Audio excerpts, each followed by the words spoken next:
sia di dunia 60 tahun tulisan salat mah saeutik jasa ngan lebaran doang.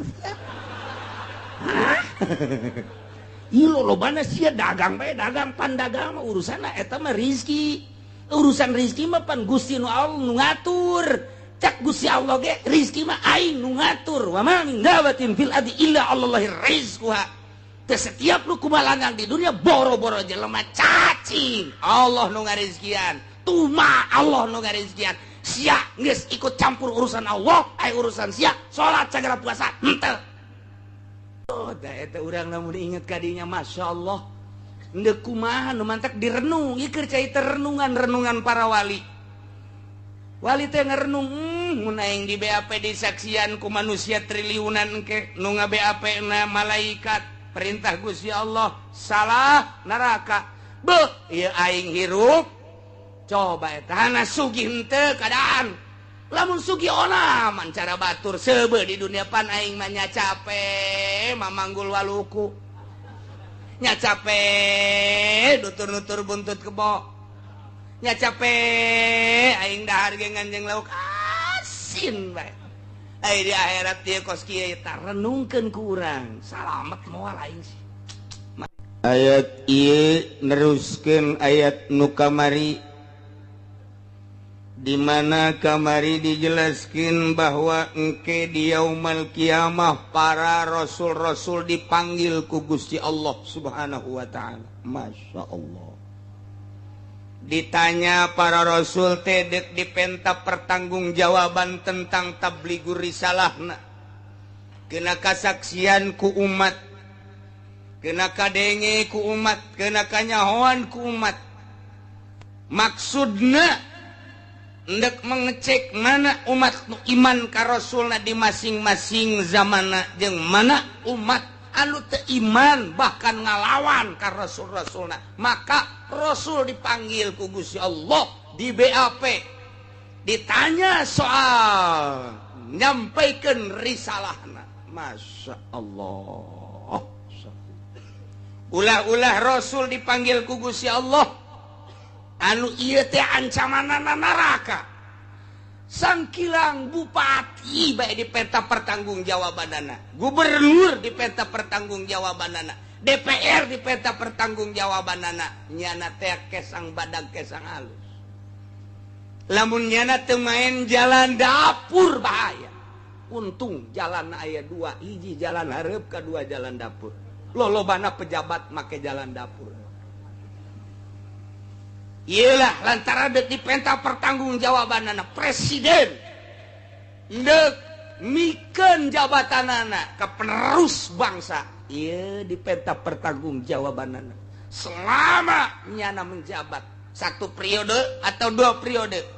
Apa yang telah dilaksanakan sesuai atau tidak pelaksanakan dengan aturan-aturanna. Lantaran singa de negara urang teh lain milik pejabat, kutitipkan bangsa dan negara ku cek Bung Karno. Bahasana ge kutitipkan. Bener sia nyekal titipanana aman. Teu bener sia di dunia bisa aman lantaran bisa jalan dapur, tapi tidak ada yang bisa aman di Mahkamah Agung Rabbul Jalil di hadapan Allah Subhanahu wa taala. Bakal disaksian ku urang bagaimanakah Bung Karno dulu dan bagaimanakah Soeharto dulu dan bagaimanakah Gus Dur, bagaimanakah Megawati, termasuk orang yang kecil Habibie. Bakal dipenta pertanggungjawabanana kok bisa lucut eta tim-tim termasuk SBY 2 periode dipenta pertanggungjawaban ku Gusti Allah engke di Rabbul Jalil, urang sebagai saksina. Muncul coba saksi lu pernah di presidenan ku SBY, coba dia. Wah kabeh berdesak-desak, berdesak-desakan, saya saksi. Kumaha sia ieu waktu presiden SBY jadi presiden teh bensin kumaha.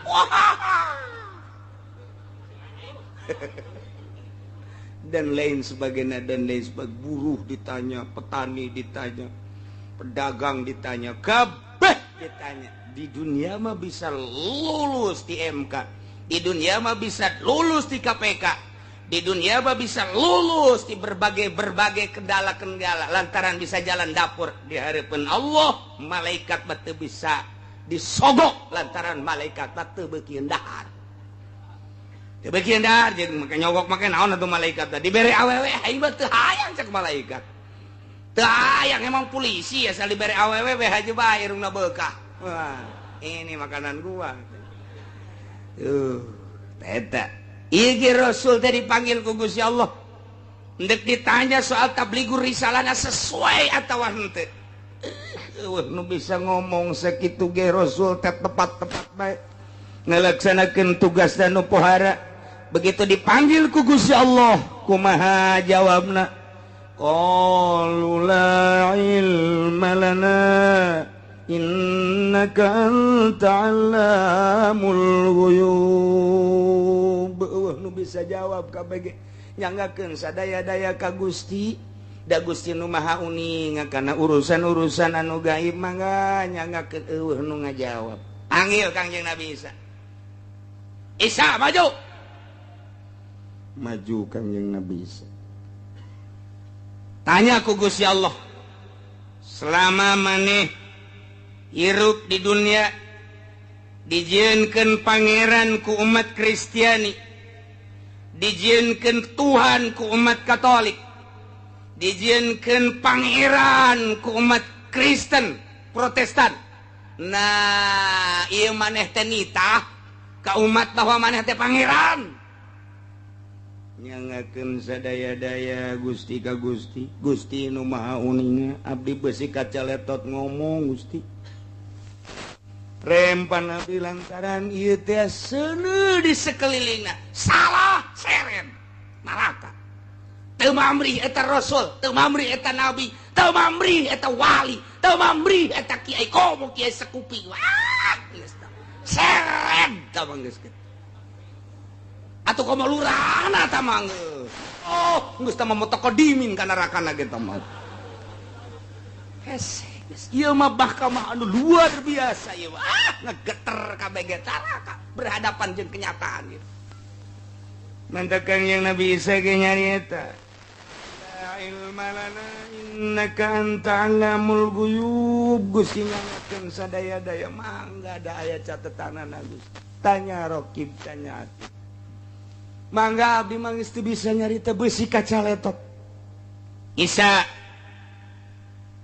iz qala Allah waktu nyarita Gusti Allah ka Kangjeng Nabi Isa. Maksudna didongengkeun bakal ieu teh padahal mah engke di akhirat didongengkeun nu bakal terjadi di akhirat ka urang supaya umat-umat Katolik, Kristen, Protestan termasuk umat nu lain nyahoeun kajadian-kajadian nu bakal ditanyakeun jaga di yaumul kiamah. Masya Allah. Dibacana kuari dimensi pikiran urang ka alam akhirat, alam hisab, alam mahsyar. Ieu teh keur dicaritakeun di alam mahsyar, urang bakal nyaksian. Dicaritakeun ku ari abeh nyaeun tateta.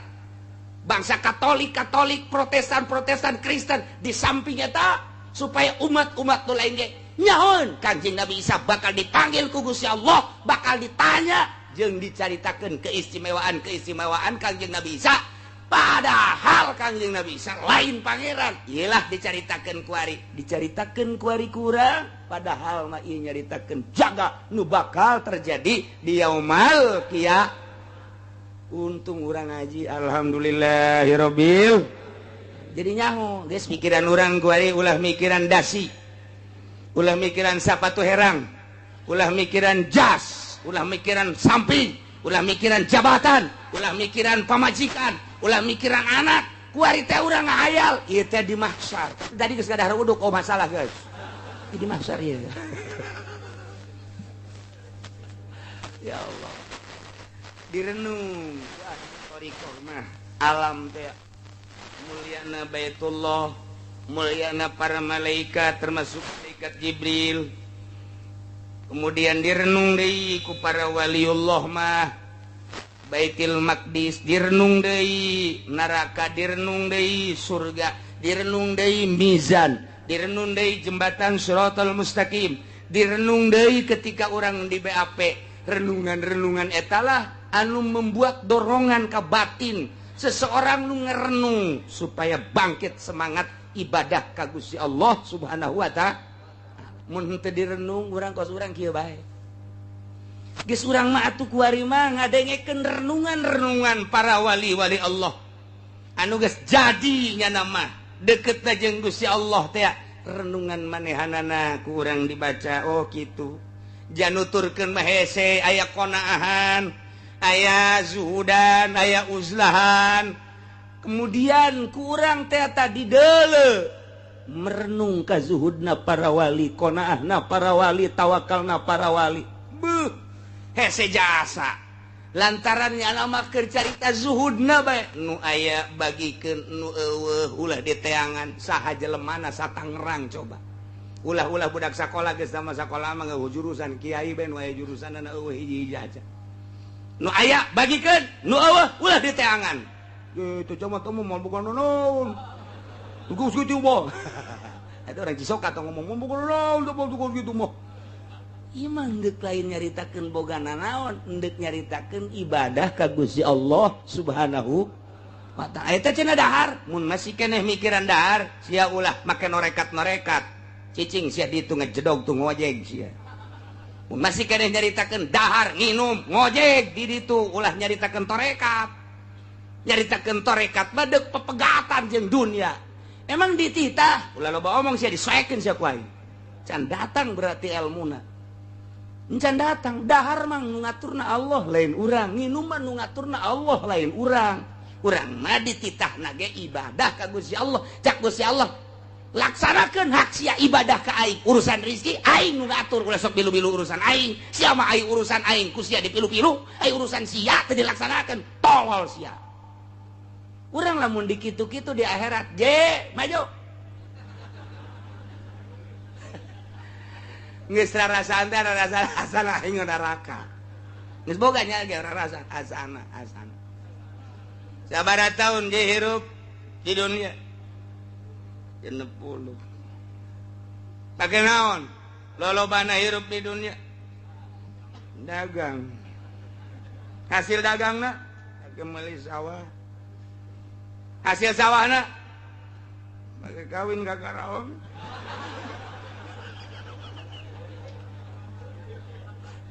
cek malaikat tuh ayo makanan gua ayo Malik cek malaikat Zabaniyah Malik ya hiji ya mangsa urang ya jahanam bukakeun jahanam sia di dunia 60 tahun tulisan salat mah saeutik jasa ngan lebaran doang ieu lolobana sia dagang bae dagang pandagang mah urusanna eta mah rezeki urusan rezeki mah pan Gusti nu Allah nu ngatur cak Gusti Allah ge rezeki mah aing nu ngatur wa ma min dabatin fil ardi illa Allahi rizquha teh setiap nu kumalangan di dunia boro-boro jelema cacing Allah nu ngarizkian tuma Allah nu ngarizkian sia geus ikut campur urusan Allah ai urusan sia salat sagala puasa henteu cek zabannya seret geus ulah loba omong temen ukus seret diseret cek pemajikan ke haji dadah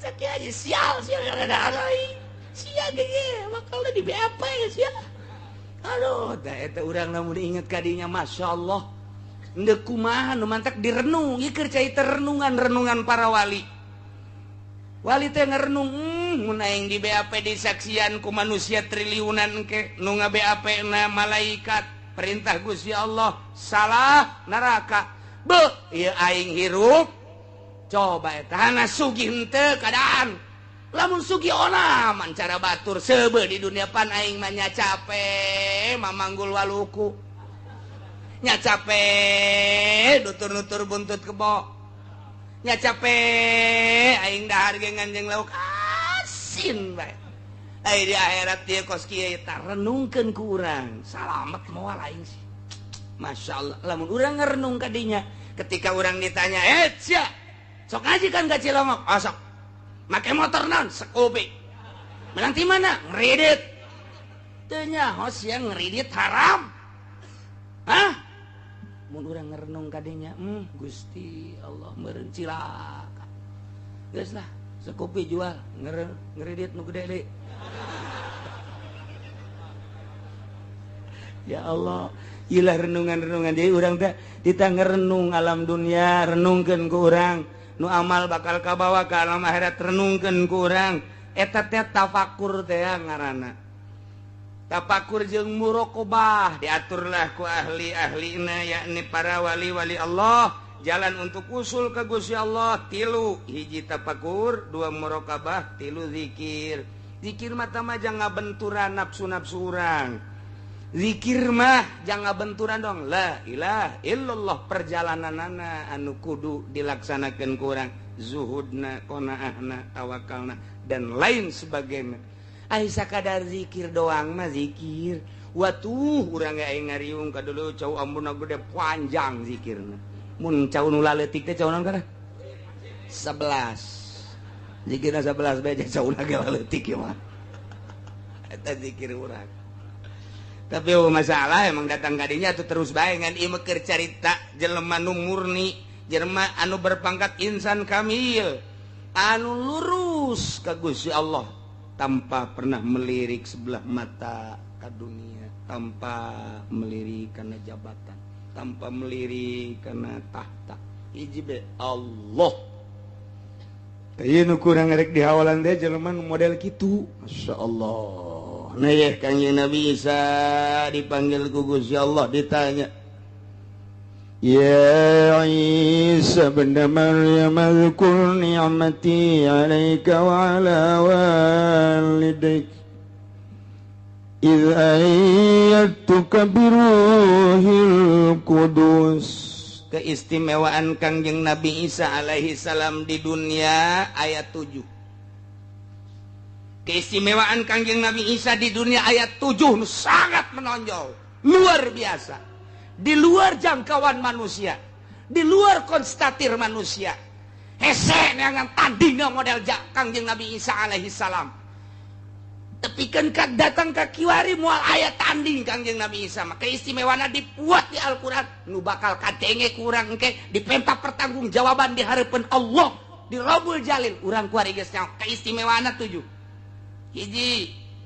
hei Isa putra lalaki Maryam inget anjeun kana nikmat kaula nu telah dibikeun ka anjeun jeung ka indung anjeun kudu disyukuran nikmat tersebut kaula nu agung cek Gusti Allah melen mere nikmat ka anjeun 7 hiji Isa inget anjeun iz ayyatuka biruhil qudus waktuna kaula nguatan ka anjeun biruhil kudus dengan malaikat Jibril kumaha mang tukallimun nasa fil mahdi wa kahla borosot Kangjeng Nabi Isa lahir tanpa bapak Kangjeng Nabi Isa mah putra daripada Siti Maryam nu Siti Maryam teh hamilna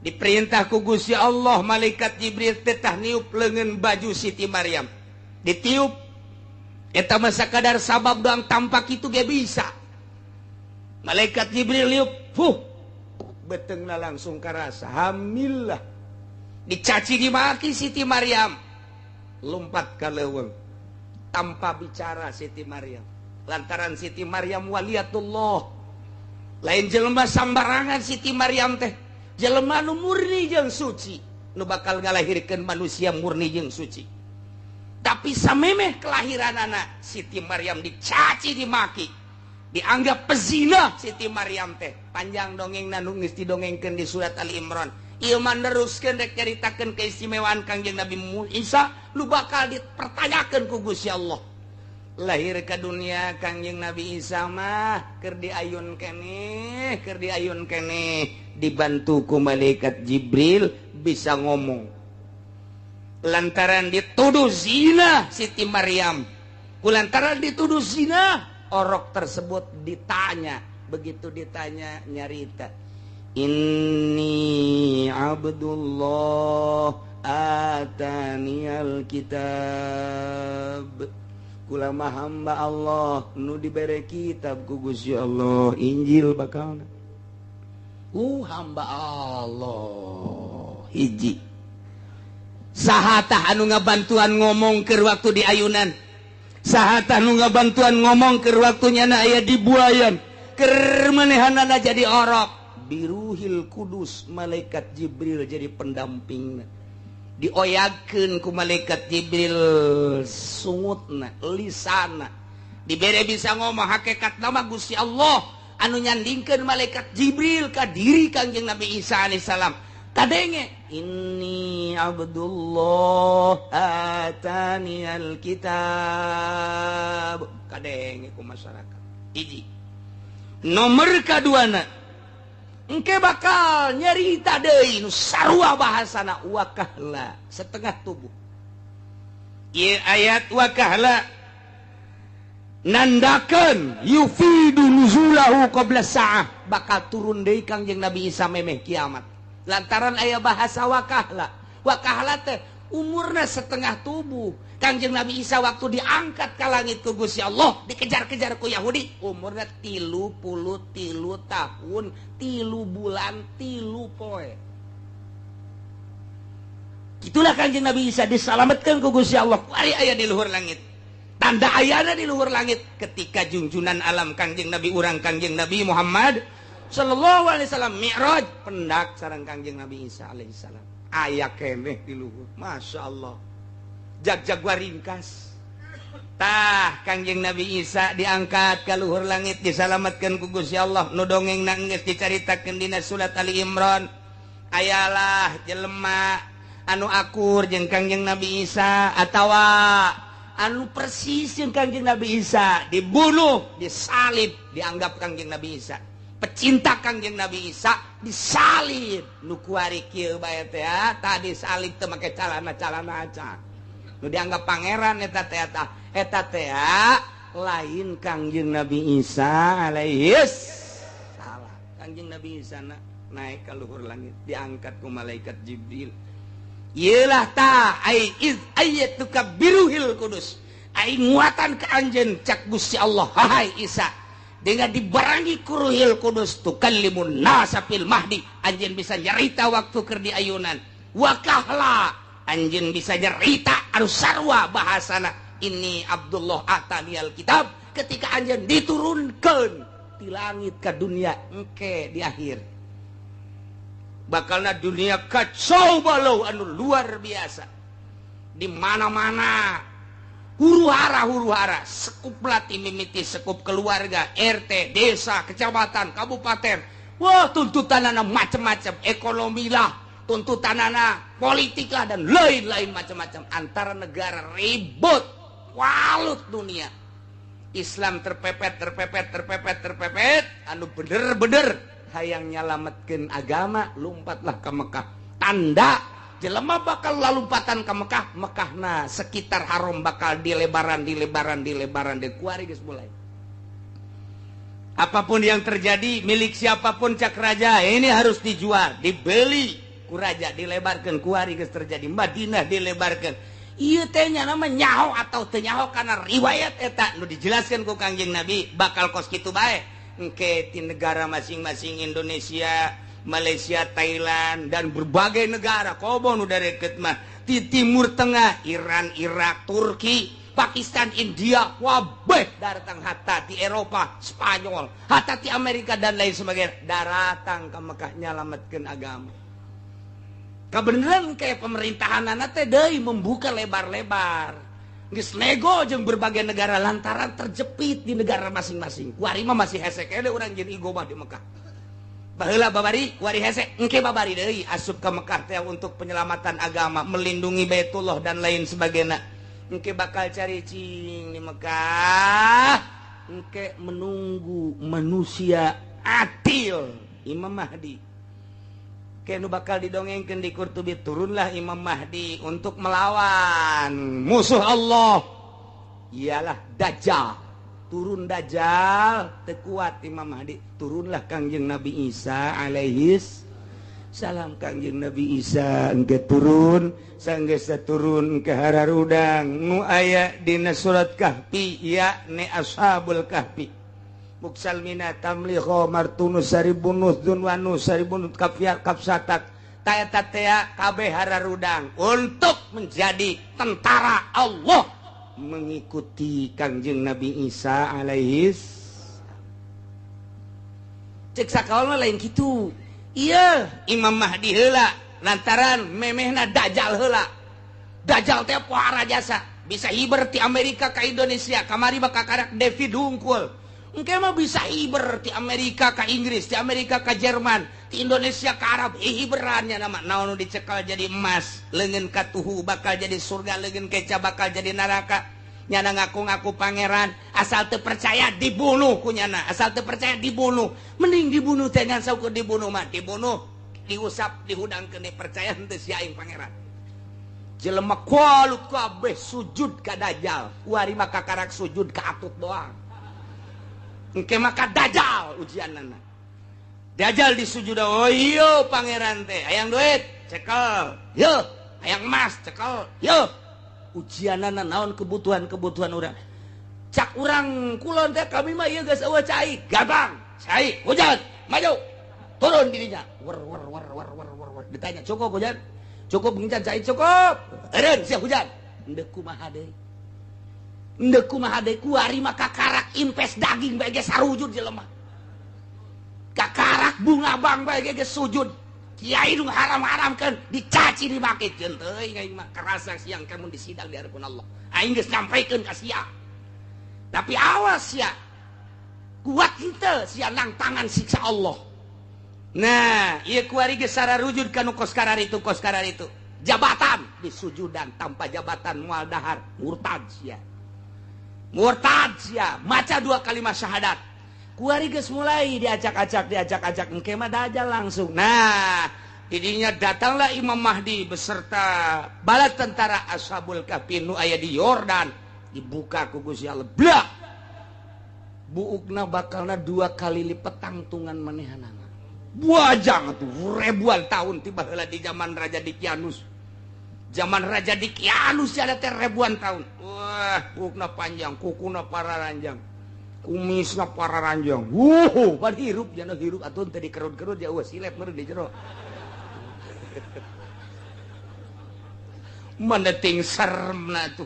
Boro-boro perang urang neuleun abe asal budak leutik mah neuleun ge pae. Sawan atuh boro-boro neuleun nu eta. Urang neuleun nu aya di urang bage bukna rada jabrik setik kumisna panjang matana beureum janggotna kitu. Malotot budak leutik sawan. Atuh komo ieu ribuan tahun. Panjang dikucir kujana kadi kumis warna ranjang yang mata biru nyebut kalimat la ilaha illallah asana kafir ya kafir kapaksa tak kusieun kapaksa kusieun aing meundeuk syahadat bae kunaon sieun melawan lah ayeuna ngajungkel beak geus Dajjal turunlah Ya'juj wa Ma'juj anu dibenteng ku Dzulqarnain nu aya dina surat Kahfi raja sadunia 2 Islam teh hiji Raja Dzulqarnain nu pernah ngabenteng laut nomor kedua Kangjeng Nabi Sulaiman alaihis salam raja kafir ge sadunia 2 nomor kahiji Raja Namrud nomor kedua Firaun. Jadi sabanding bae eta Firaun dinasti Firaun terus datang ngaku hari dinasti Firaun. Datang ke kuari dinasti Firaun 1, Firaun 2, Firaun 3. Kuari ge Firaun nu kasakean lah. Melain Firaun mah tuh moal dibom Irak, melain Firaun mah moal dibom atuh kitu Libya, melain Firaun mah Firaun dinasti Firaun dilanjutkeun. Termasuk dinasti Islam ngan kedinastianana geus dikaburkeun. Diganti padahal terus bae. Nah engke kakarak turun Kangjeng Nabi Isa alaihis salam berjuanglah Kangjeng Nabi Isa. Bahkan kawin Kangjeng Nabi Isa di masa eta mahmur dunia teh kamakmuranna geus sasa dicaritakeun jelema syahadat kabeh jelema Islam kabeh jelema iman kabeh ieu bakal taya dalilna ke panjang dongengna deui ieu mah keur nyaritakeun bahwa Kangjeng Nabi Isa diturunkeun deui di langit setelah dinaikkeun umur 33 tahun 3 bulan 3 minggu 3 poe turun deui nyarita nu sarua. Kok bisa sarua kitu ayat tukabiruhil kudus cak Gusti Allah aing teh geus nguatan ka anjeun melalui ruhil kudus Jibril selalu ngabarengan anjeun ingat anjeun Isa hiji nikmati Gusti Allah eta nikmat kadua wa idza lamtukal kitaba wal hikmata wat taurata wal injil ingat Isa ketika maneh rada gede begitu maneh asup ke berbagai pendidikan anjeun eueuh nu ngawurukan tapi bisa nulis sorangan Kanjeng Nabi Isa mah bisa nulis sorangan eueuh guruan begitu asup ke madrasah guruna geus dikanyaokeun Pak Guru nu bakal dicaritakeun poe ieu teh sekian poin anu kagetan guru jeuh nyahoan balik isukna kitu gede begitu asup deui ka majelis dicaritakeun guru poe ieu nu rek dicaritakeun teh nu rek disampaikan ka murid anu poin kadua anu poin katilu anu cipari budak nyahoan kieu diantepkeun guys coba katilu kali ge kitu keneh terus coba nulis bisa sorangan dek nulis naon me nulis bahasa Arab nulis bahasa Suryani nulis bahasa Latin nulis Cina pan hese jasa Cina mah Cina mah hese jasa nulis cak urang mah sugan teh berkembang orang bahasa ya. Tulisan teh sugan mah kembang ros orang kan tulisan eta di dunia kekayaan Gusti Allah aya nu kos kitu aya deui urang mau mah teu kaharti orang kunyana ge teu kahartieun ka eta teh dibantu ku malaikat Jibril sehingga nulis naon bae jana teh paham bisa ngarti ya Allah ya Rabbi keistimewaan Kangjeng Nabi Isa lain lalawara bahkan nyahoan nu diayakan nu di kantong anjeun teh eta teh aya kertas tulisanna di jero anu kageteun jelema jiban bisa nyaho kitu Isa ya Allah ya Rabbi wa iz 'allamtukal kitab ade mana di jero naon pesak anjeun kantong anjeun tah aya kertas 2 lembar tulisanna tulisan Arab bahasana nu dicaritakeun anu kageteun panjelema kageteun wah Isa lain sambarangan jelema cenah ieu mah ieu na ieu wa id 'allamtukal kitaba wal hikmah jeung hikmah kajadian-kajadian isuk bakal nyaho Kanjeng Nabi kajadian nu bakal terjadi isukan geus nyaho bulan hareup geus nyaho ka tukang dicarita-caritakeun berhikmah artina jujur jasa adil jasa pas jasa caritaanana jeung kenyataan hikmah harana lamun nyarita isukan hujan tepat bulan hareup bakal terjadi anu tepat jasa hikmah ngaranna di benak hati anjeun teh tah aya terselimet ka dieu mang ka dieu kunaon di jero hati anjeun gugula ka jauh aya naon hayang kawin jeung urang Subang nya oh sia sok lo ngomong kajawan Masya Allah eta teh nang Gusti Allah ingat Isa ketika maneh ku kaula dibere nyaho urusan tulisan nulis naon bae maneh nyaho urusan hikmah maneh nyaho bahkan wat taurata wal injil kitab Taurat maneh mapan nyaho maneh nyaritakeun ka umat anjeun dina kitab Taurat diturunkeun ka kitab ka Kangjeng Nabi Musa mah eusina sekean dibacakeun ku Kangjeng Nabi Isa teu pernah belajar Kangjeng Nabi Isa tapi bisa Masya Allah urang mah belajar datang ka kolot teu bisa-bisa datang ka kuari teh teu bisa-bisa bae geus jang ngajina nundutan bae teu bisa-bisa aduh masalah sih masalah lah cenah iki suka moal ngaji atuh los ya moal ngaji beki bodoh atuh sia sakitu ge ngaji bodoh komo teu ngaji anggeus sana tuh waz-zabur jeung kitab Zabur nu diturunkeun ka Kangjeng wa Taurat wal Injil berikut Zabur ge nyahoun diturunkeun ka Kangjeng Nabi Daud komo Injil mah nu diturunkeun langsung ka Kangjeng Nabi Isa alaihis gideg kabeh jelema di saat eta angkat topi kabeh ka Kangjeng Nabi Isa bingung kabeh menghadapi Kangjeng Nabi Isa lantaran keistimewaan pohara leutik keur di ayunan bisa ngomong engke ngan engke mah engke bakalna geus jang urang mah nu dicaritakeun di yaumul kiamah ketika Kangjeng Nabi Isa diturunkan engke di zaman mantes zaman Imam Mahdi encan kalaksanakeun ieu wakah lama. Nomor kaduana Kangjeng Nabi Isa bisa nulis berbagai bahasa, tulisan-tulisan bisa. Nomor katiluna nyahueun kana eusi kandungan-kandungan di jero hate manusia, bahkan tulisan-tulisan jeung nyaritana tepat sangat berhikmat, jujur, adil. Moal aya mungkir ka ucapan Kangjeng Nabi Isa. Nomor selanjutnya apalin kitab Taurat, apalin kitab Injil, kitab Zabur, komo Injil mah pohara jasa. Geus teu bisa kukumaha manusia saat eta menghadapi zaman Kangjeng Nabi Isa alaihis salam. Mana dari keistimewaanna? Ingat Isa cak Gusti Allah. Wa takhluqu minat tini kahayati at-tayri fatanfukhu fiha fatakunu tayran biizni. Kangjeng Nabi Isa teh nyokot lempung kemudian diemple-emple dirupakeun manuk manyar. Manuk manyar ya sia ka manuk manyar. Teh nyarahoeun sia mah manuk manyar mah mun musim panen bae lolobana manuk manyar. Manuk manyar teh resepeunana jeung ayana ku Gusti Allah entah mah saat-saat geus barareukah. Teh eta teh babarengan jeung manuk peking. Nu mantak di sawah teh aya bebegig. Eta teh jang nyingsilnan manuk manyar jeung manuk peking. Si sabab teh nyaho pan? Ya sia mah pabrik nyahona. Oh, engke di kitu-kitu di oyak-oyak guprak manuk hiber. Tah manuk manyar teh tukang malingan pare nu aya di sawah.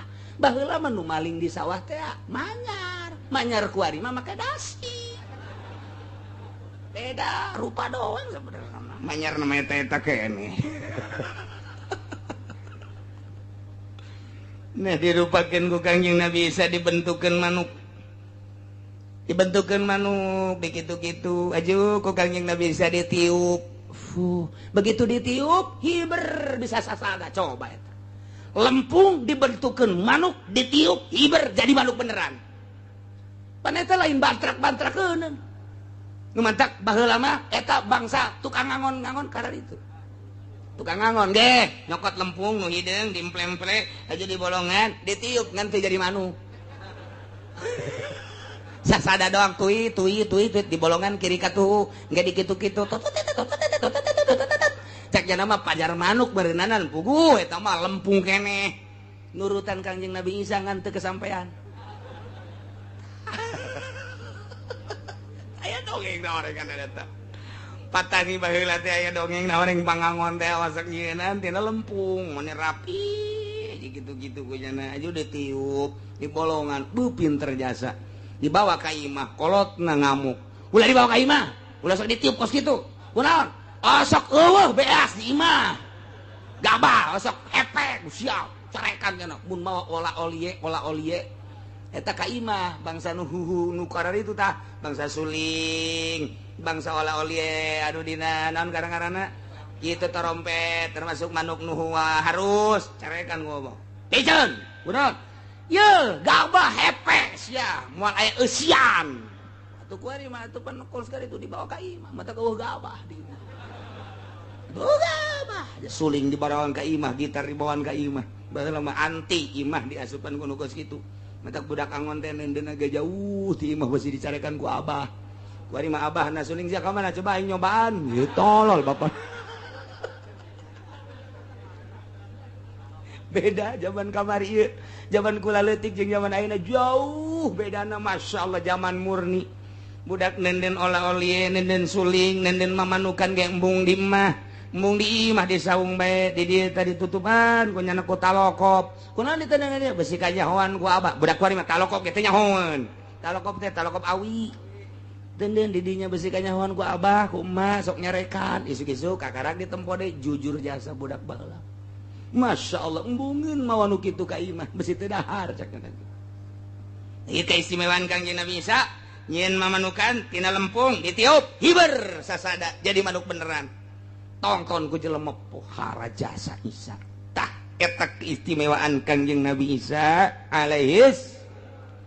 Mana deui keistimewaan teh? tambah deui kaistimewaan anu nomor kalimana wa tubriul kaopatna wa tubriul akmaha wal abrasa biizni bisa nyageurkeun anu buta bisa nyageurkeun nu lampang nu buta bae nu sakitu hesena bisa dicageurkeun lampang nu sampai ka ayeuna obatan ku Kangjeng Nabi Isa mah diusap doa aya jelema buta usap Kangjeng saya muka aya jelema lampang corop usap aya jelema kitu nu sok baruntung danan ngaran-ngaranna lepra kusta lepra usap cager mau nyeri huntu mah di dieu doang cager nyeri huntu mah geus asal di dieu geus cager we ieu keistimewaan Kangjeng Nabi Isa alaihis salam masyaallah paling dahsyat deui nomor kalimat wa tukhrijul mauta biizni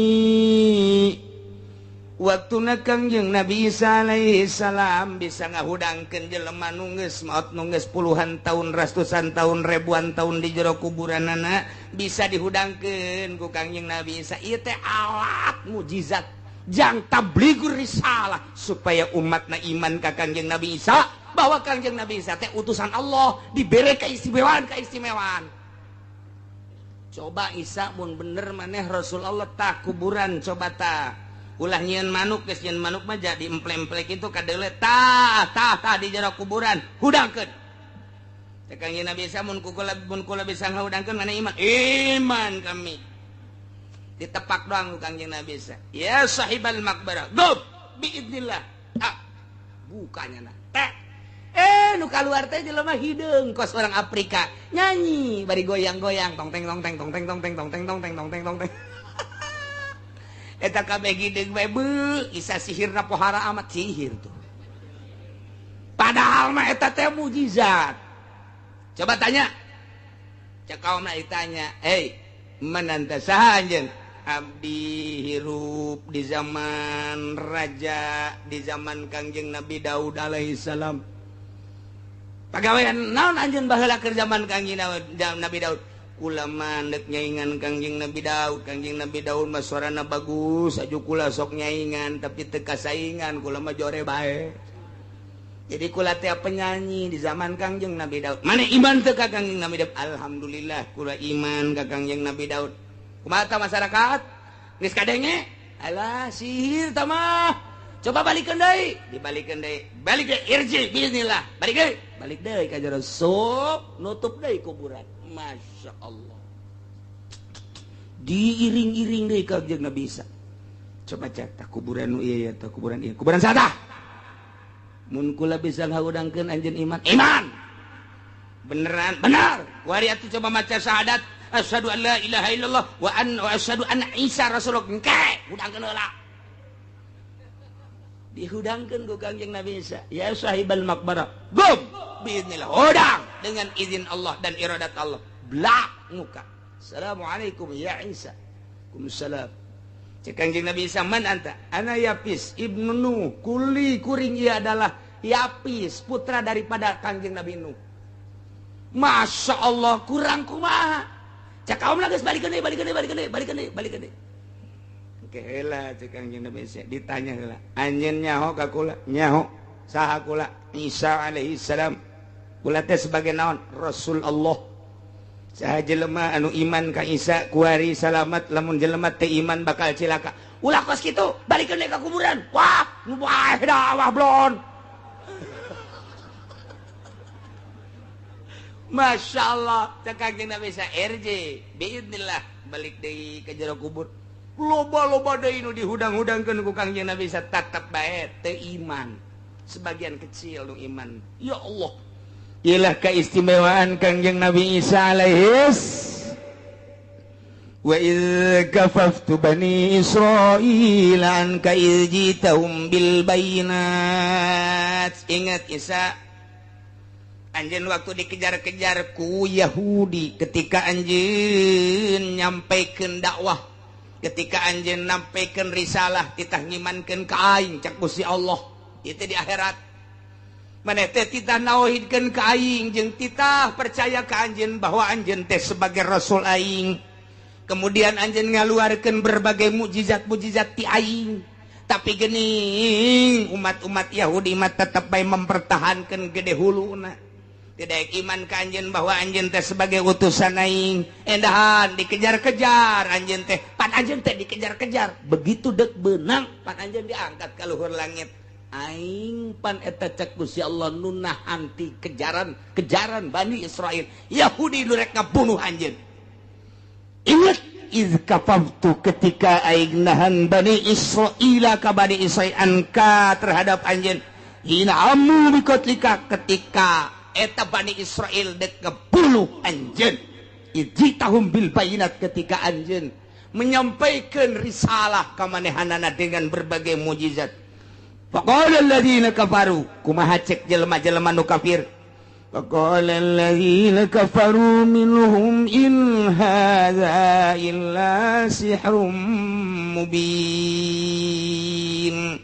Yahudi nu kafir kana karasulan Kangjeng Nabi Isa ngomong nage inte aya hadza anu ku anjeun disampaikan berbagai mukjizat ieu mah teu aya naon illa sihrun mubin sihir ieu mah Isa.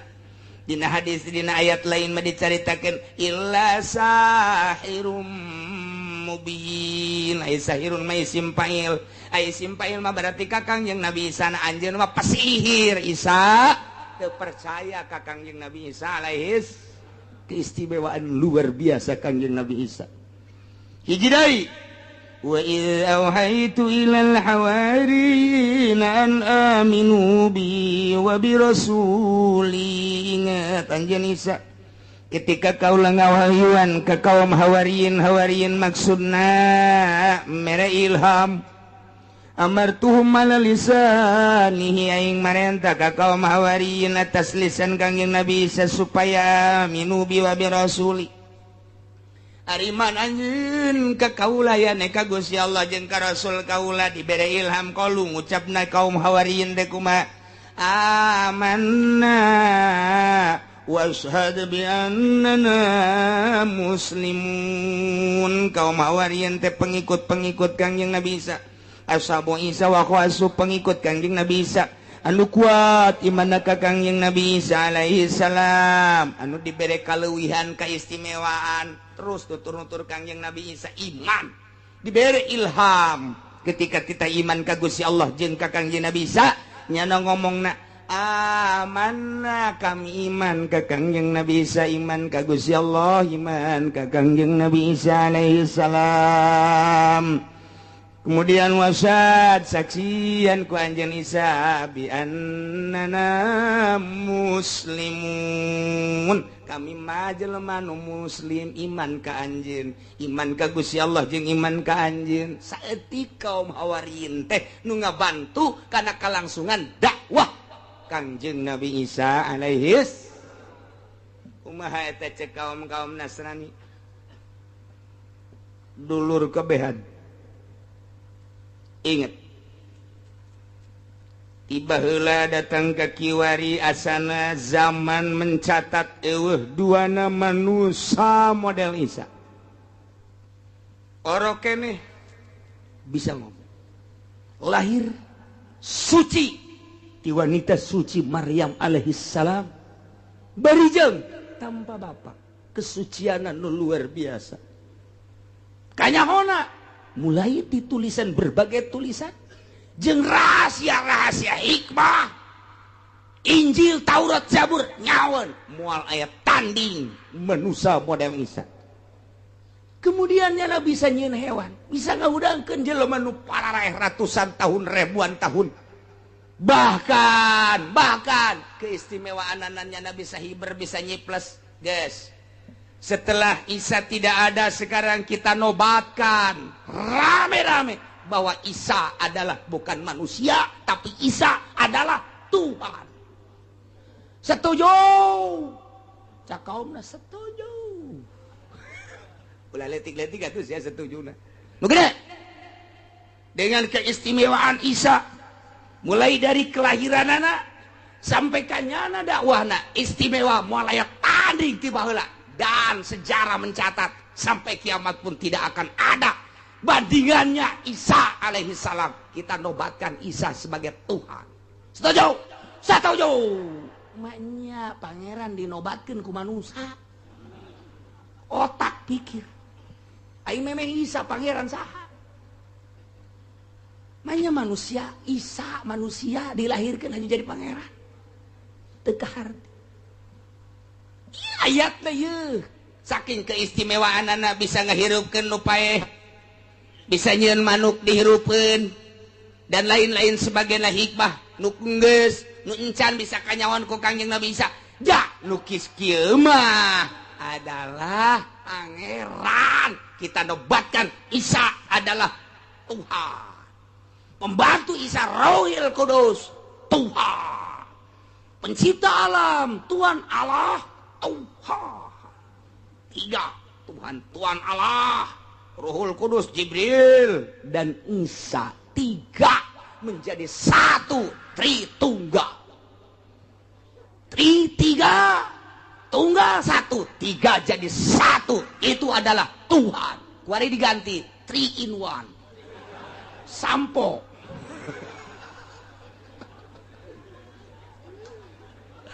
Masya Allah. Ini baraca ya orang Kristen ya keistimewaan ya. Nu paling pakai dalil. Adu kekuatan jeung Islam di Amerika. William mengatakan tidak ada manusia seperti Isa. Sebab mana manusia yang bisa membangunkan orang yang telah mati. Padahal Tuan Syekh Abdul Qadir leuwih dahsyat tibatan Kangjeng Nabi Isa. Lamun Kangjeng Nabi Isa mah ngahudangkeun jelema, gum biiznillah.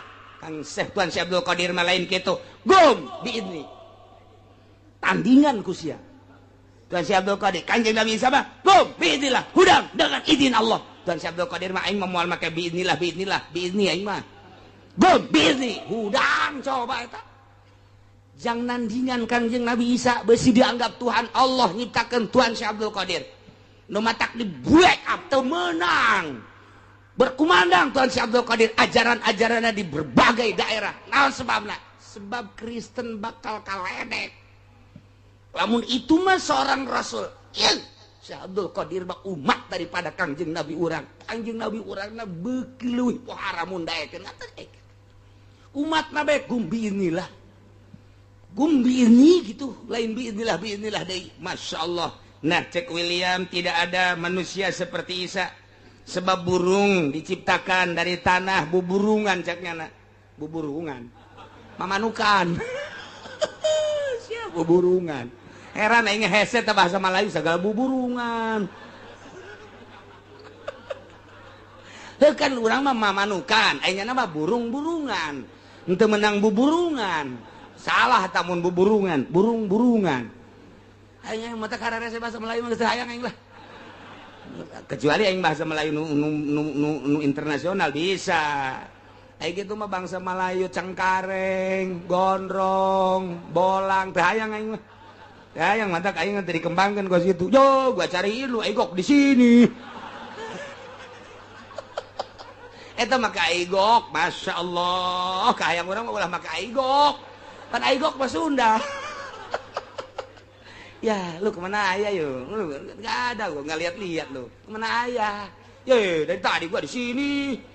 Iya, gua nggak kelihatan. Ya, cuma ke pasar doang sebentar, sepatan gitu.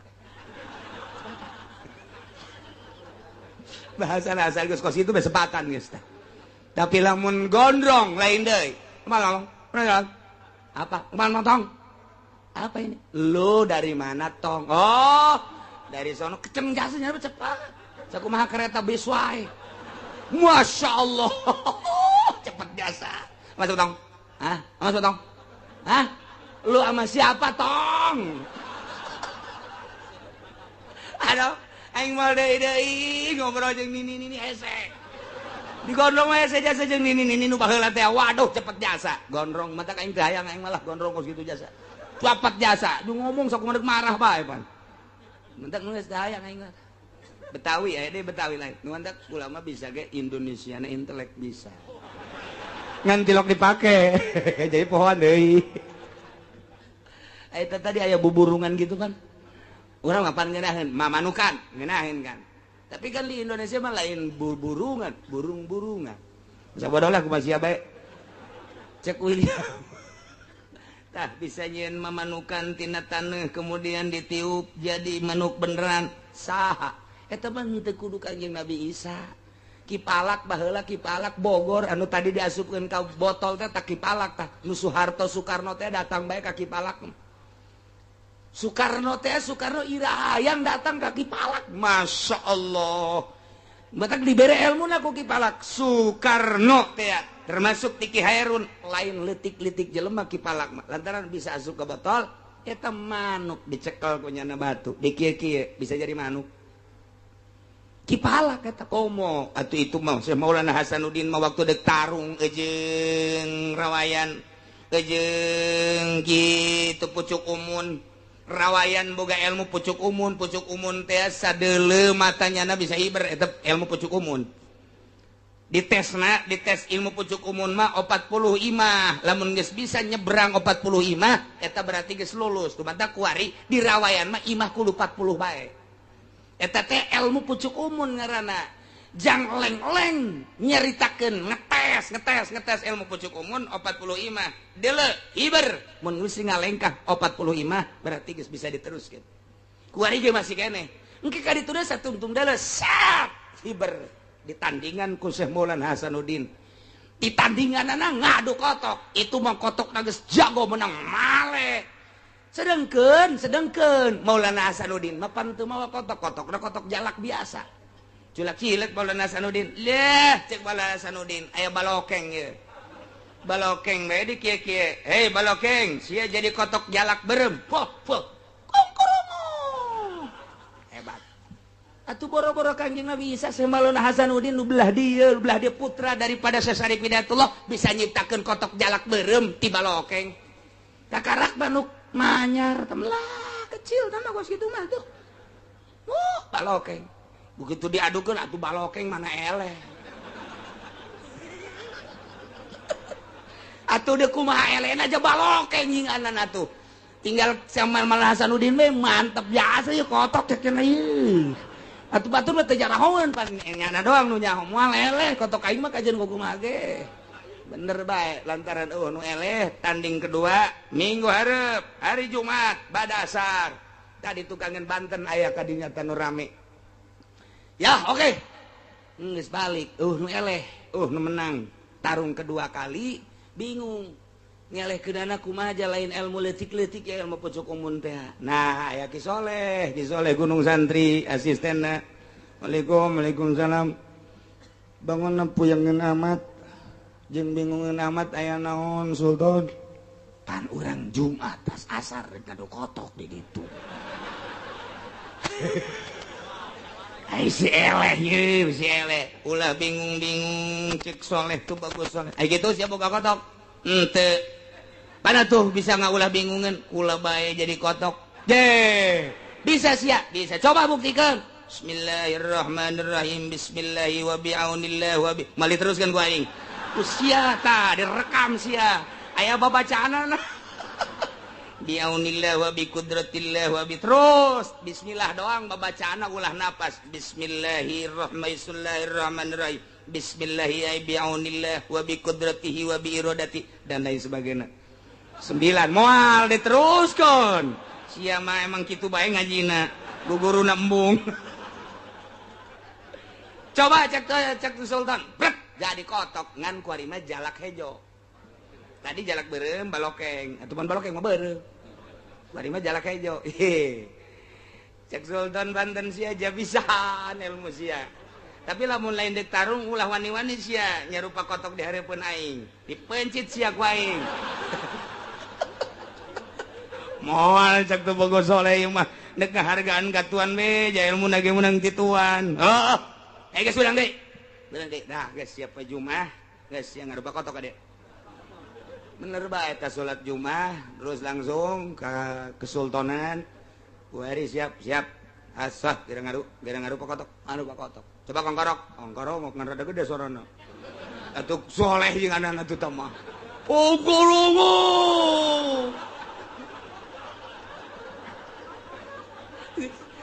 Sultan Maulana Hasanuddin ulah pati lo pokok kerongok aja ngadu mah ngadu ae.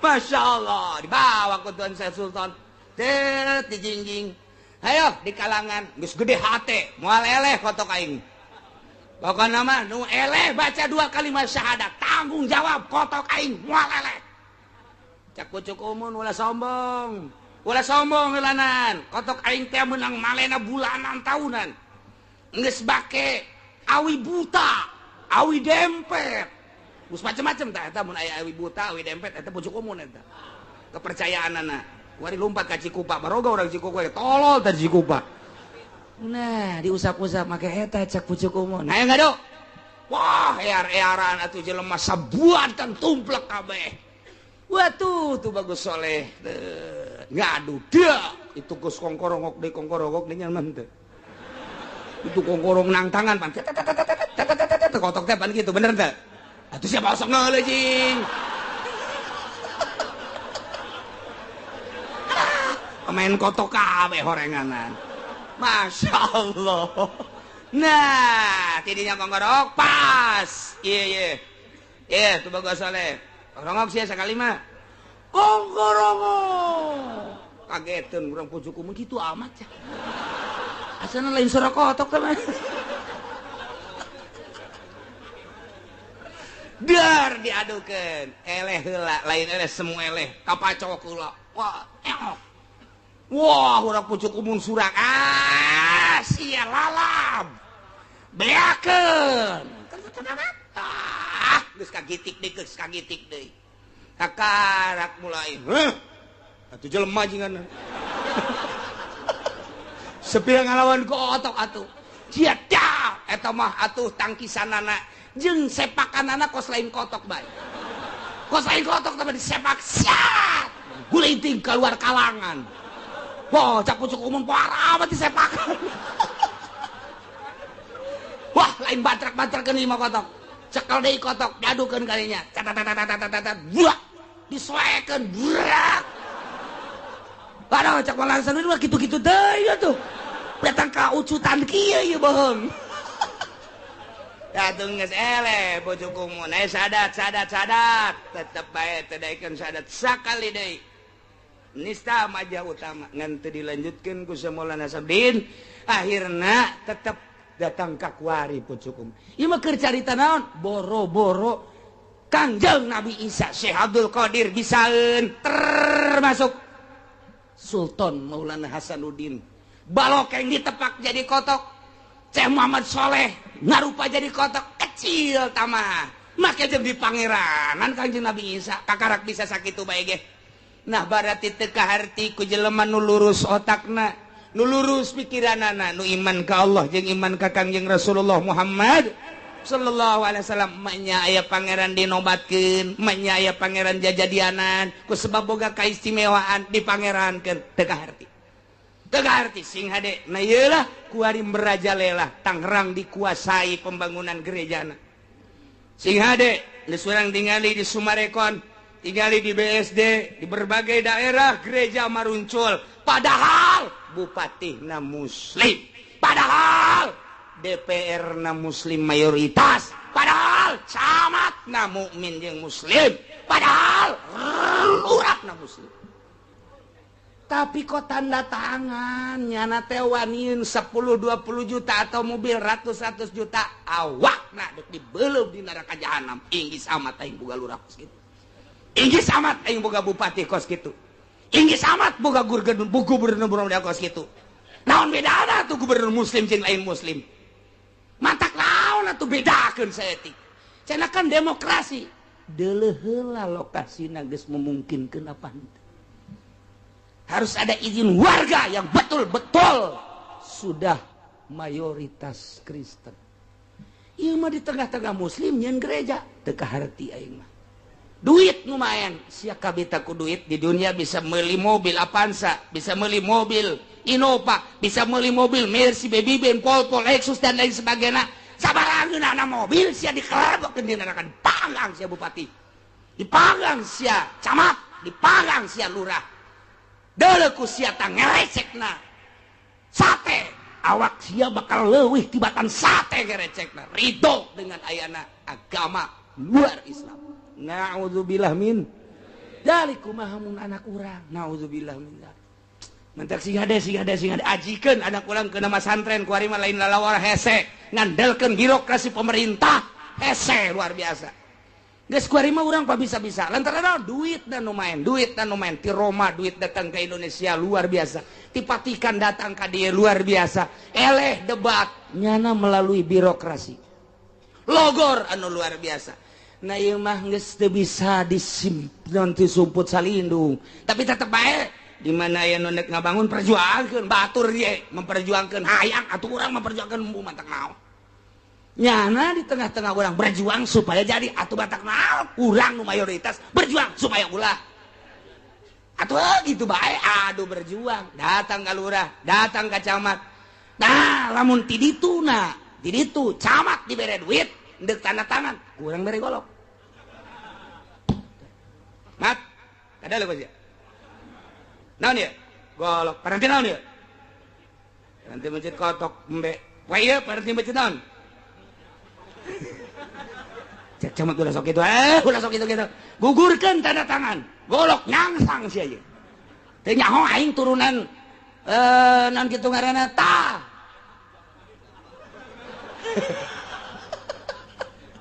Masya Allah sia mun teu nyaho aing urang tereup teu nyaho sia galagat orang tereup sia aing mah kajen teuing paeh ge sabilillah asal ulah jadi gereja awas sia beuheung sia urang mana sia camat di pan ieu mah bupati dah ku aing diringsekeun atuh ngomong-ngomong ngeulanan urang jang naon kajawaraan teh tah kos kitu ai di pabrik ku tutang ketenteng hanya hayang jadi satpam doang golok nyangsang ai ieu diantepkeun hudang tereup hudang waru hudang pasar kemis di pasar kemis mah tilok ieu gelut dengan menangan doang pasar kemis mah ai gelut mah tilok ngan jadi raja eta urang pasar kemis. Nu gelut mah orang sejen. Tapi nu jadi raja orang pasar kemis, belum tak pasar kemis. Gailah kercarita dinobatkan menjadi Tuhan teu kaharti karena boga keistimewaan dinobatkan jadi Tuhan. Menya pangeran dinobatkan ku manusia. Tetapi ai katutupan mah pan batinna masyaallah. Geus datang ka kuari didawahkeun kuari ge. Sing ade besi aya nu make baju putih ka luhur hideung ka handap. Sing ade anak orang bejaan Kristen dah. Kristen, kiai kebenaran make nu kitu. Sing ade dah. Oh, ieu mah paingan sekupi ieu mah ya. Ndailah caritaan dina Al-Qur'an nu bakal ditanya ku Gusti Allah jada yaumul kiamah, nu bakal disaksian kadenge ku urang kabehan, urang memeh kiamat jaga geus nyaho heula ti heula nyaritakeun keistimewaan Kangjeng Nabi Isa nu kemudian dinobatkeun ku masyarakatna menjadi Tuhan, Tuhan Allah, Tuhan Ruhul Kudus, Tuhan Anak atawa Isa. Ulah urang mah pangeran mah hiji la awwala lahu wa la akhir awalun bila ibtida wa akhirun bila intiha hiji bae Allah subhanahu wa ta'ala. Orang kudu percaya ke Rasul Allah, percaya ke Kangjeng Nabi Isa bahwa Kangjeng Nabi Isa lain pangeran Rasul Allah, percaya ke Kangjeng Nabi Musa lain pangeran Rasul Allah, percaya ke Kangjeng Nabi Nuh lain pangeran Rasul Allah. 25 Rasul wajib dikanyakan lain pangeran Rasul, termasuk Kangjeng Nabi urang Kangjeng Nabi Muhammad sallallahu alaihi wasallam lain pangeran Rasul, pangeran mah hiji Allah subhanahu wa ta'ala. Bakal nyaritakeun kahayang kaum Hawarin, pecinta-pecinta Kangjeng Nabi Isa anu nyana selalu mengikuti Kangjeng Nabi Isa ke boga kahayang mohon ka Kangjeng Nabi Isa. Setiap Kangjeng nyarios lalu dipisah make amma ba'du.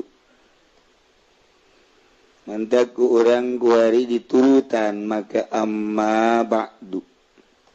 Macana lamun nurutkeun cek alinahu ulama ba'd. Lain Quran ieu mah. Ieu mah keur carita nahu.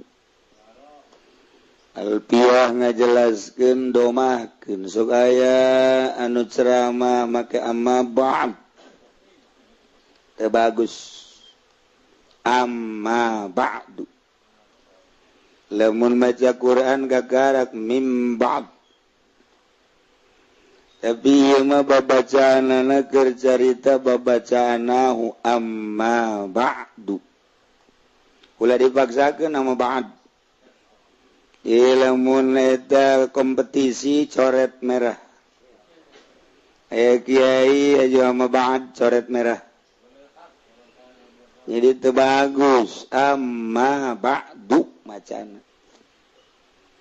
gitulah diatur ku ahli bilagah likulli magol wa likulli midan rijal tiap makom aya makolna jadi orang makomna ieu mah makomnahu amma ba'du ente cenah kula mah deuk amma ba'd bae atuh sabodo sia ngancak masyarakat nu nyaho kiai bodoh mantan geus kitu teu maju bodoh lantaran kudu amma ba'du amma ba'd emang salah sok sia mah sok aju hayang disesuaikeun sungutna meureun sia mah padahal ge likulli maqam magol salah dengan kurang pas jadi intinya krup lamun mur nomor 12 atau kudu 12 deui lamun mur 12 dibere 13 logor abi brozak ge embungeun nu logor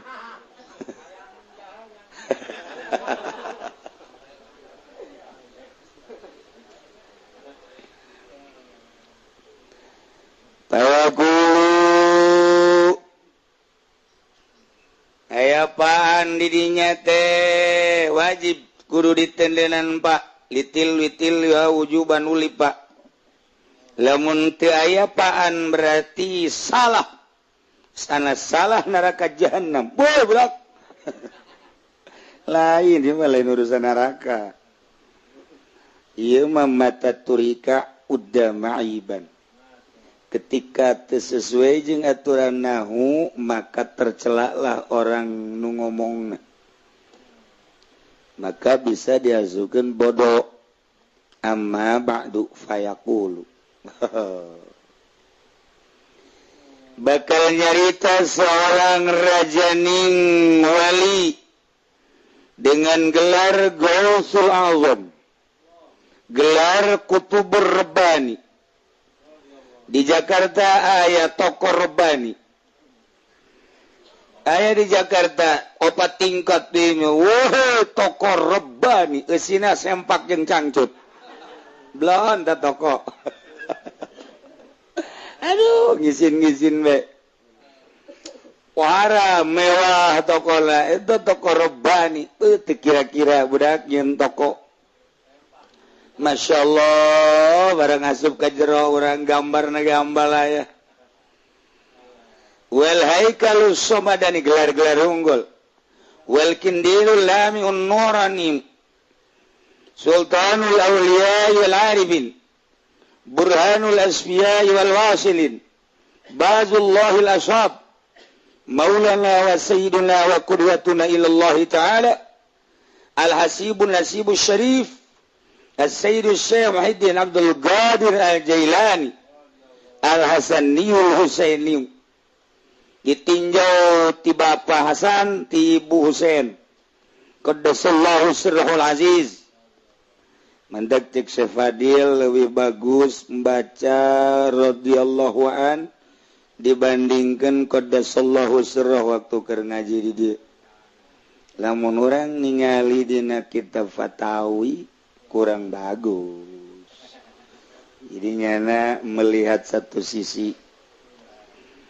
lain kernya ngaletikeun lain keur nyalahkeun kurang perbandingan tetep jang gelar wali radhiyallahu an lebih bagus qaddasallahu sirrahul aziz tunggal kitab nyana hampir nyalahkeun ka qaddasallahu sirrahul takset kurang simpati ku Allah dikitukeun bab kurang rob artina kurang ningali fatawi fatwa ulama ahli Allah ketika ulama baheula di zaman Ibnu Hajar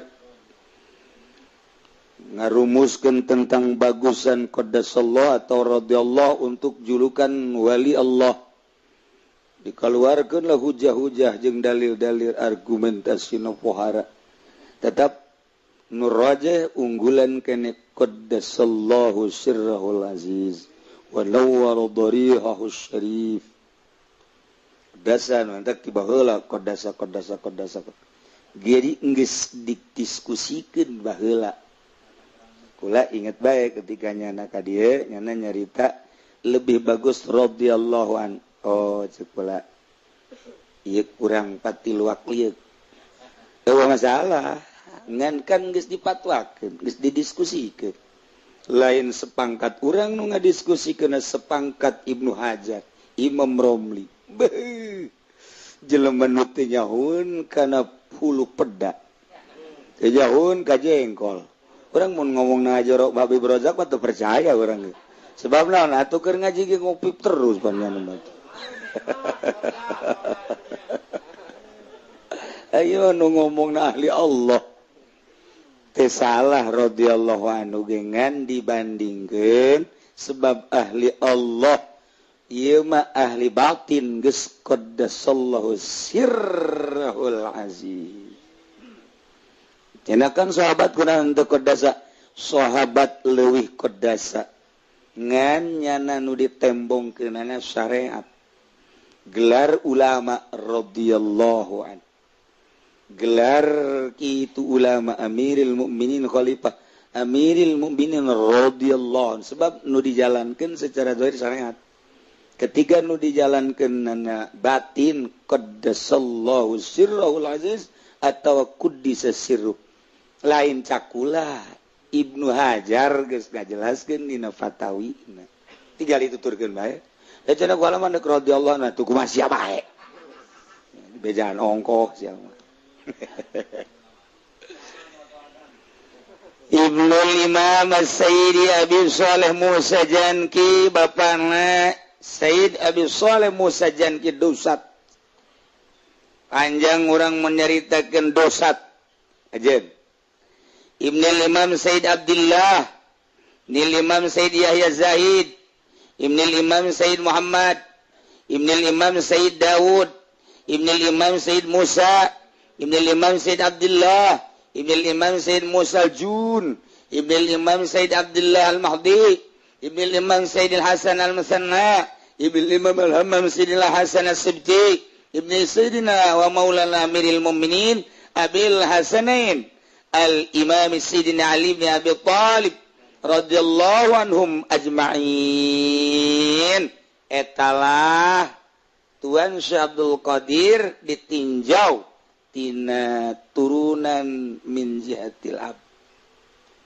Wah, jadi itu orang paingan jadi wali, orang binna heula deuleu. Mantak lamun aya jelema jadi kiai ke binna bin saha. Mantak lamun aya jelema jadi bupati binna bin saha. Mantak lamun aya jelema jadi copet binna bin saha. Sarua. Atuh binna horenganan ieu mah bin cinglu. Tuh bajeuna sakitu mah tuh bin. Kanjeng boga minantu Amiril Mukminin Sidina Ali. Sidina Ali teh boga anak Sidina Hasan. Sidina Hasan boga anak Sayyid Hasan Al-Musanna. Boga anak de Sayyid Abdullah Al-Mahdi. Boga anak de Sayyidina Musa Sayyid Musa Al-Jun. Boga anak Sayyid Abdullah. Boga anak Sayyid Musa. Boga anak Sayyid Daud. Boga anak Sayyid Muhammad. Boga anak Sayyid Yahya Zahid. Boga anak Sayyid Abdullah. Boga anak Sayyid Abi Shalih Musa Janki. Boga anak Sayyidina Sayyid Syekh Muhyiddin Abdul Qadir Al-Jailan. Jailan eta jajahan Iran. Jadi orang Persia Iran. mantap dibawa jelani na kuari mautna di Baghdad jadinya nama masantren datang ke terbalik deh kurang masa minggu sekali balik geus gancem bae ka kolot awas we saminggu ieu teu dikiriman awas kolot diancem ku anak blon ieu teh balik deui langsung Baghdad masyaallah mantap jelana dibawa baheula antara Iran jeung Baghdad eta ngahiji terus pisah jadi dua Irak jeung Iran sarua itu sajajahan kemudian dibagi dua nah kebenaran jalan masuk perbatasan antara Irak Iran didinyalah lahir Tuan Syekh Abdul Qadir anunya nama mejena kerulin leutik keneh ngadenge suara ya mubarak pagetnya nyana keur leutik keneh sekitar umuran 5 tahun genep tahun aya suara tepuguh ti mana ya mubarak mubarak kagetnya lompat ka imah kaget aya suara ya mubarak lompat ku saking sieun-sieunan naik ka paranya naik ka para barang di para blok para muka rarasaannya kadelelah jelema keur wukuf di padang Arafah umur genep tahun geus bisa dedeulean gitu mata urang mah dedeulean teh kuntilanak pocong urang mah ieu mah deuleu blak geus dibukakeun hijab ku Allah bisa neuleun nu keur wukuf di padang Arafah kagetnya langsung turun bebeja ka emakna mak naon mari wes kan di ais ku mana naon sing naon tadi ngadenge suara ya mubarak kaget mana kula terus kaget sieun lompat terus ka imah naik ka para ningali nu keur wukuf di padang Arafah diusap ku mana geus loba omong cek mana geus aya pirasat makna ge bahwa ieu budak teh lain sambarangan urang ge nu jadi kolot teh ka anak lain-lain pirasat kamari anu bebeja ka dieu duh kiai cenah aya lain deui pirasat teh anak ieu kunaon duit kula leungitan bae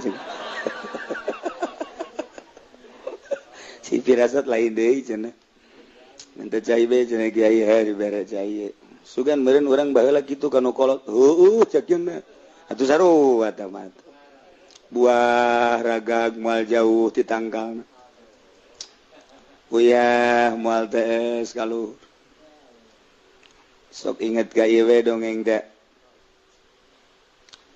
aya jelema jadi kuncen kuburan kuncen dijarahkeun sugih nya ipang sugihna di lembur eta gara-gara nguncenan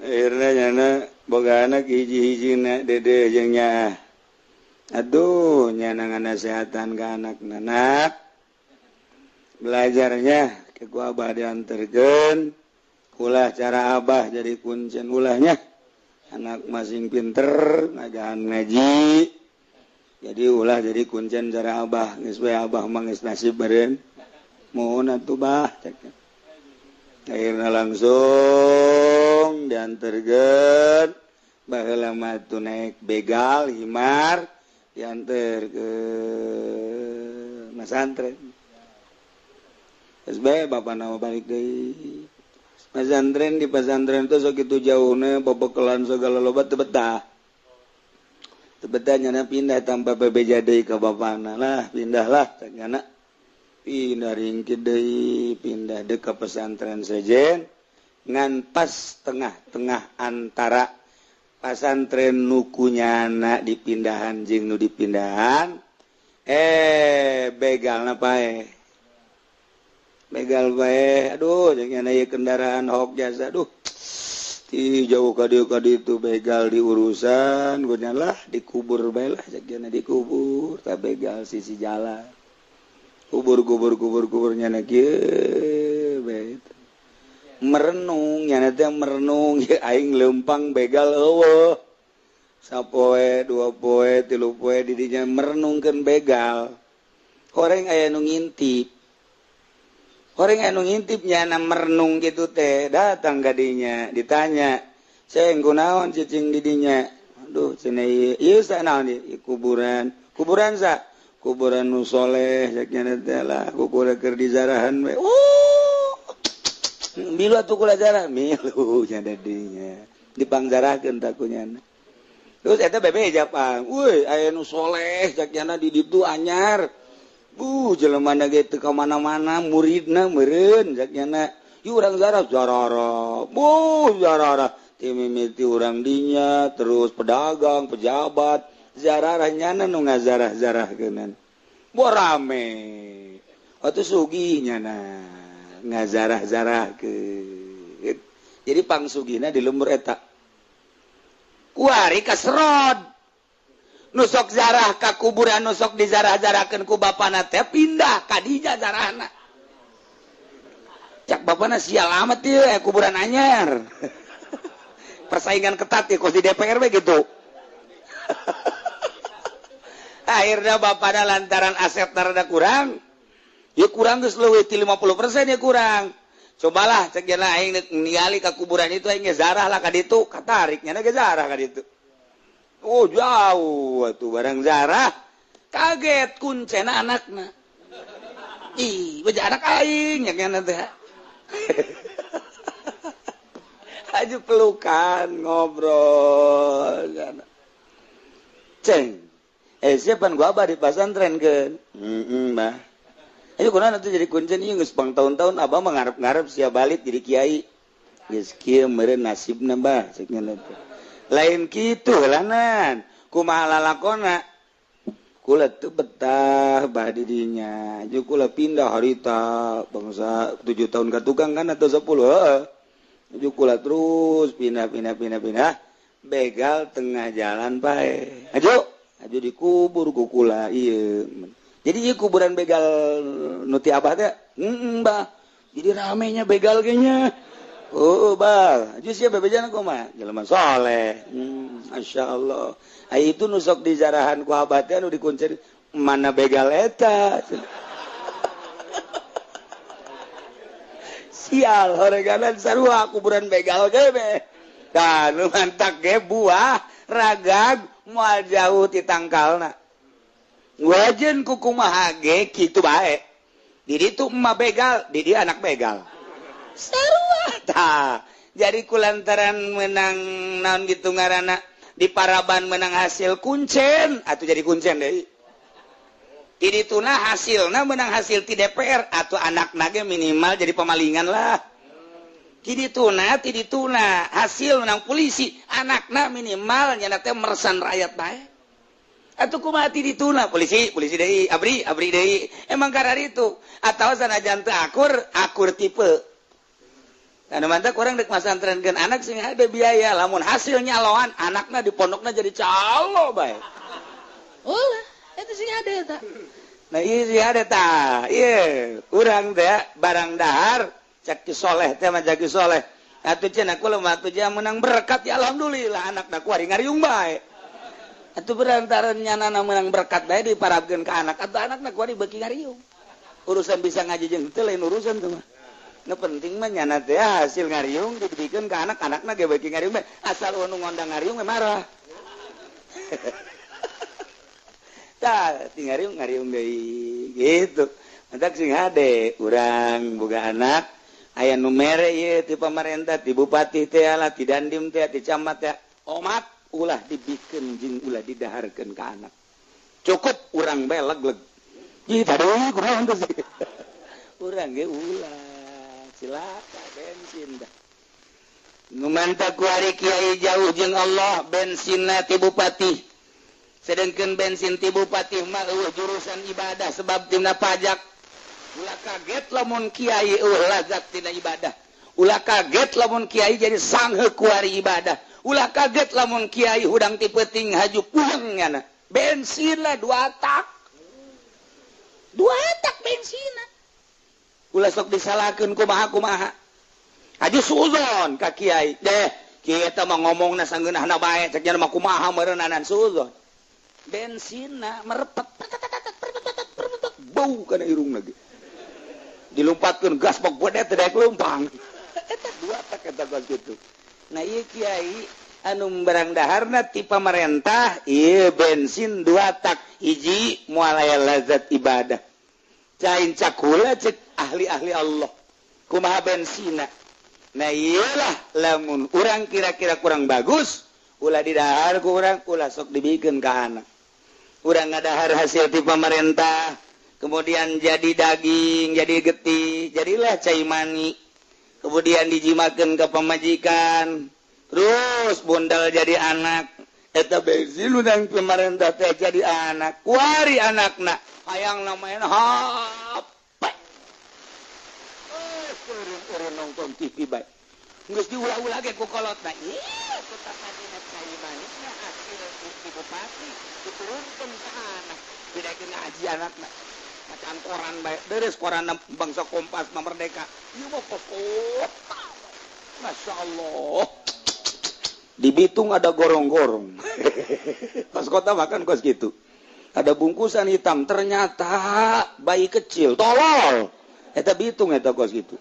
Masya Allah jelema kasep bungutna di matana di hideungan inilah sosok orang Cikupa yang telah menggagahi nenek-nenek goblok eta kos kitu eta kos kota eta kos kitu moal pinter sia macaan pos kota bae mah moal dijamin moal pinter kajian goko mah ge mun kurang maca koran Merdeka Kompas eta kelas-kelas internasional ulah bila perlu bahasa Inggris bacaan kurang teu ngarti los baca gas orang, woi, rame amat ieu baca horenganan ti balik.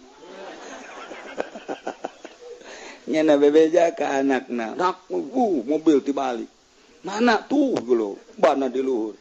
Atuh lain mobilna ti balik bak korana. Oh, korana emang. Sia laki-laki horenganan dibrojak tuh pokoknya gitu. Bodoh mah dibawa ka mana geus. Ya iya, bapak nak konsen, anak nak jadi konsen, mejeuh nak. Nah, wa inna nasaba waliyati hadratis sidina wallahu a'lam bissawab.